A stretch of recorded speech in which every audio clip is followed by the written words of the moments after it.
Selamat pagi anak-anak semuanya. Selamat berjumpa lagi dengan Bu Susana. Apa kabar anak-anak semuanya? Sehat kan? Puji Tuhan. Semuanya di dalam lindungan Tuhan.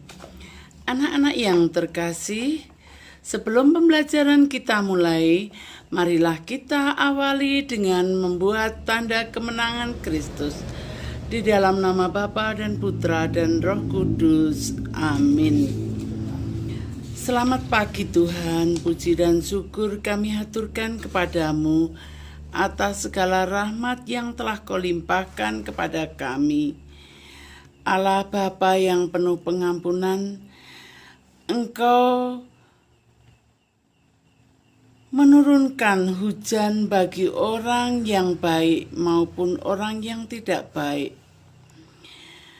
Menerbitkan matahari untuk orang baik maupun orang jahat. Ajarilah kami Tuhan, dan bantulah kami agar mampu meneladani Engkau yang berbuat baik bagi siapa saja. Jauhkanlah kami dari marah dan dendam, sehingga kami merasakan hidup yang damai dengan perantaraan Kristus, Tuhan dan Penyelamat kami. Amin. Dalam nama Bapa dan Putra dan Roh Kudus. Amin. Nah yang terkasih, bagaimana pelajaran minggu kemarin, masih ingatkah? Iya. Mengenai Yesus digoda. Ya anak-anak, bagaimana sikap Yesus digoda? Ya, Tuhan Yesus menolak dari segala godaan yang ada. Iblis berusaha menggoda, tetapi Tuhan Yesus tetap menolak dari segala godaan apapun. Meskipun apapun yang terjadi, Yesus tidak goyah dengan segala godaan. Anak-anak yang terkasih, kita nanti akan membahas mengenai Yesus mengajarkan perumpamaan.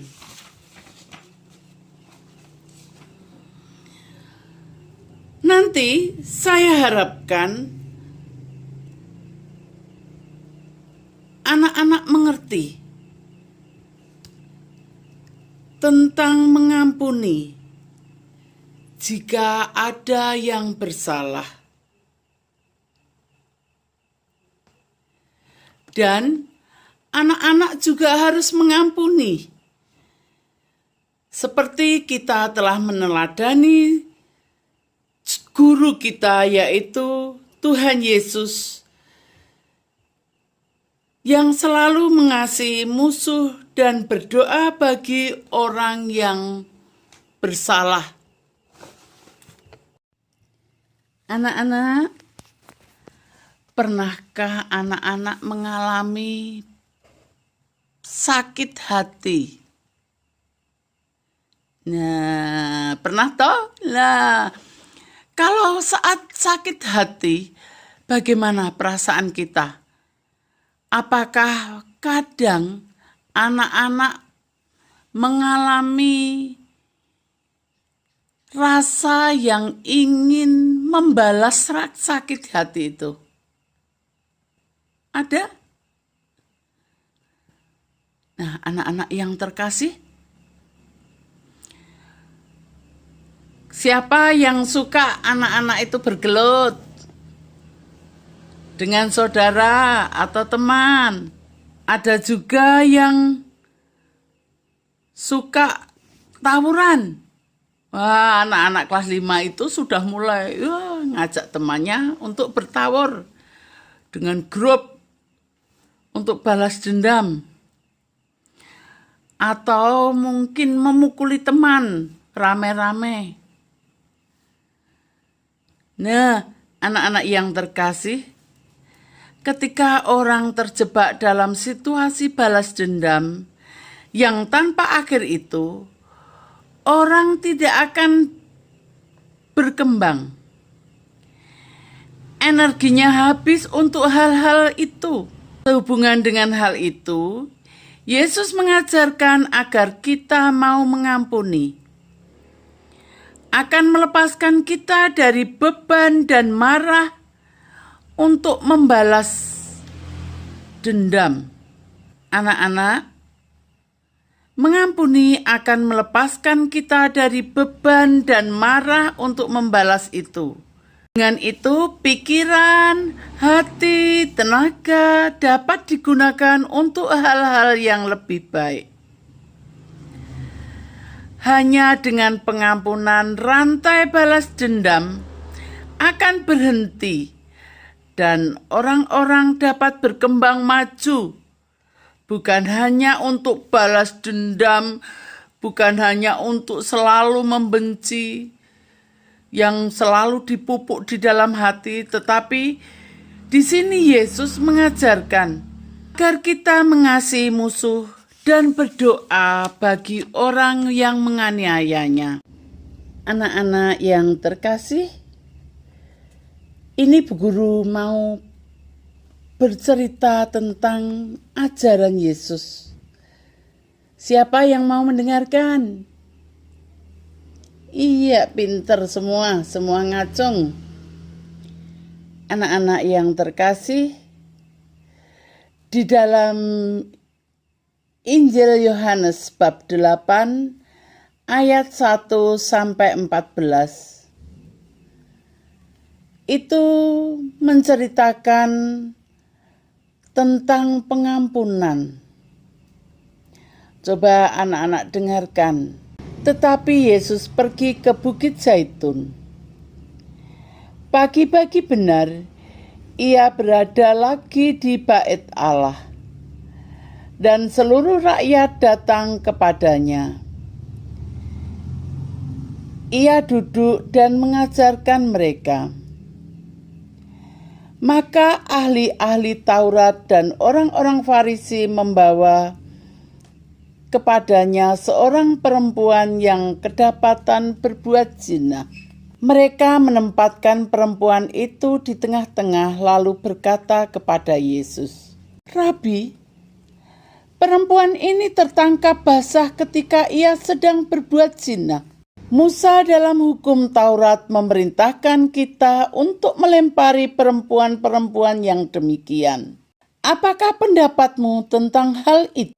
Mereka mengatakan hal itu untuk mencobai dia, supaya mereka memperoleh sesuatu untuk menyalahkannya. Tetapi Yesus membungkuk lalu menulis dengan jarinya di tanah. Dan ketika mereka terus-menerus bertanya kepadanya, ia pun bangkit berdiri lalu berkata kepada mereka, "Barang siapa di antara kamu tidak berdosa, hendaklah ia pertama melempar batu kepada perempuan itu." Lalu ia membungkuk pula dan menulis di tanah. Tetapi setelah mereka mendengar perkataan itu, pergilah mereka seorang demi seorang, mulai dari yang tua. Akhirnya tinggallah Yesus seorang diri dengan perempuan itu yang lebih tepat di tempatnya. Lalu Yesus bangkit berdiri dan berkata kepadanya, "Hai perempuan, di manakah mereka? Tidakkah seorang yang menghukum engkau?" Jawabnya, "Tidak, Tuhan." Lalu kata Yesus, "Aku pun tidak menghukum engkau. Pergilah dan jangan berbuat dosa lagi mulai dari sekarang." Anak-anak yang terkasih, bagaimana menurut hukum Yahudi tadi tentang perempuan yang berzina? Apa hukumnya? Ia harus dirajam atau dilempari batu. Padahal kalau kita pikir anak-anak semuanya, siapa yang tidak berdosa? Apakah kalian juga pernah mengalami dosa? Iya, semuanya mengalami dosa. Tidak ada orang yang tidak berdosa, anak-anak. Orang-orang itu datang pada Yesus untuk ditanya bagaimana sikap Yesus. Maka apa jawab Yesus? Yesus mengatakan, siapa yang tidak pernah melakukan dosa, hendaklah ia yang pertama kali melempari batu. Nah, dari cerita itu, akhirnya mereka mengintrospeksi diri. Oh iya, saya berdosa. Oh iya, saya ternyata juga banyak dosa. Oh, aku juga berdosa. Akhirnya malu. Dan karena merasa mereka berdosa semuanya, akhirnya mereka pergi untuk meninggalkan wanita yang telah berzinah tadi. Anak-anak yang terkasih, bagaimana sikap Yesus terhadap perempuan yang berzinah tadi?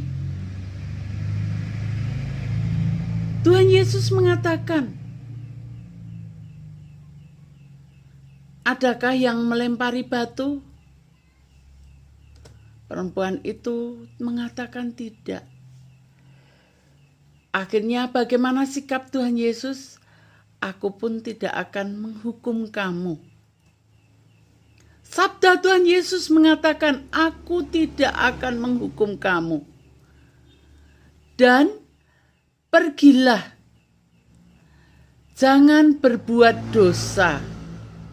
Nah, ini anak-anak yang terkasih, pesan Tuhan Yesus kepada kita semuanya bahwa kita harus mengampuni. Anak-anak yang terkasih, menghadapi orang-orang yang bertanya kepada Yesus, Yesus sangatlah bijak di dalam menjawabnya. Yesus juga mengajak untuk orang-orang juga mengintrospeksi. Apakah juga pernah berdosa? Anak-anak, mengampuni berhubungan dengan lawan atau musuh, sekurangnya dengan orang-orang yang telah menyakiti dan berbuat salah terhadap kita. Mengampuni berarti menghapus dan menghilangkan kesalahan orang yang telah berdosa. Mengampuni berarti juga tidak menghukum mereka. Dengan terhapusnya kesalahan itu, maka rasa sakit dalam diri kita akan hilang juga. Mengampuni bukan perbuatan yang mudah, perlu proses perjuangan. Masyarakat pada umumnya mempunyai kebiasaan membalas dendam dan main hakim sendiri.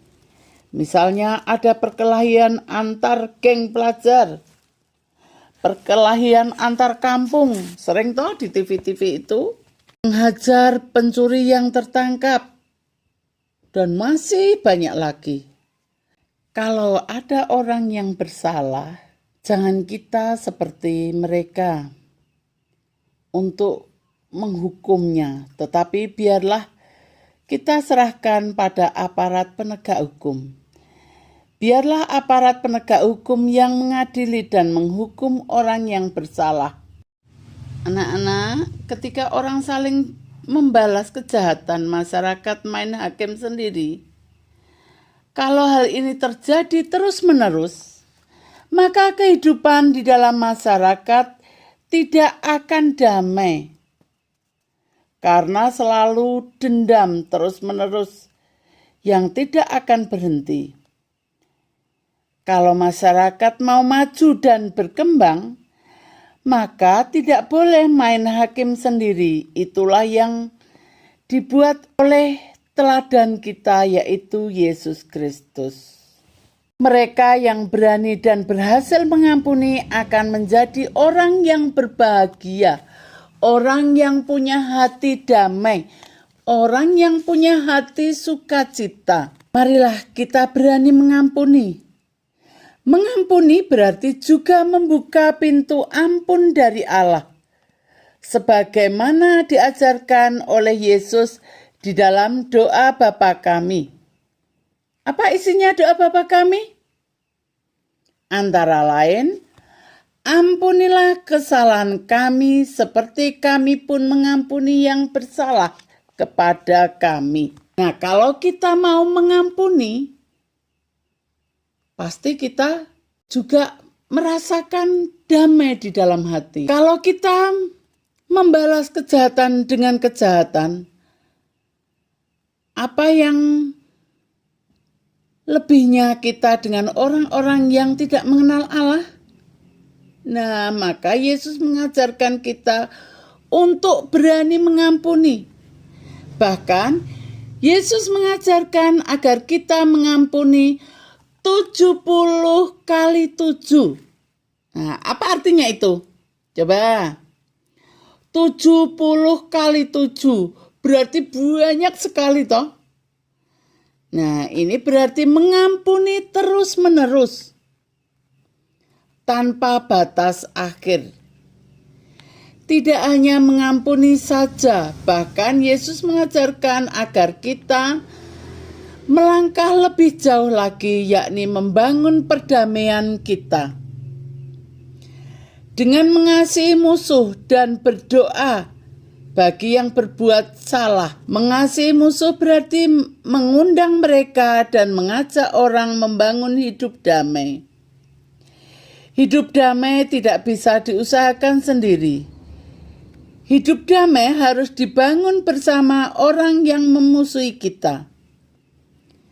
Hal ini telah dicontohkan kepada kita dengan ajaran Kristus. Kalau kita akan menjadi sungguh-sungguh menjadi murid-murid Kristus dan anak-anak dari anak Allah yang sempurna, maka mari kita bersama-sama saling mengampuni satu sama lain. Mari kita sebelum pelajaran kita tutup pada pagi hari ini, kita nyanyi bersama-sama mengampuni. Mengampuni, mengampuni, lebih sungguh. Mengampuni, mengampuni, lebih sungguh. Tuhan lebih dulu mengampuni, lebih sungguh. Mengampuni, mengampuni, lebih sungguh. Marilah kita berdoa, doa tobat bersama-sama. Dalam nama Bapa dan Putra dan Roh Kudus. Amin. Allah yang Maha Rahim, aku menyesal atas dosa-dosaku. Terutama aku telah menghina Engkau yang Maha Murah dan Maha Baik bagiku. Aku benci akan segala dosaku dan berjanji dengan pertolongan rahmat-Mu hendak memperbaiki hidupku dan tidak akan berbuat dosa lagi. Allah, ampunilah kami orang berdosa. Amin. Dalam nama Bapa dan Putra dan Roh Kudus. Amin. Terima kasih anak-anak. Salam pertobatan.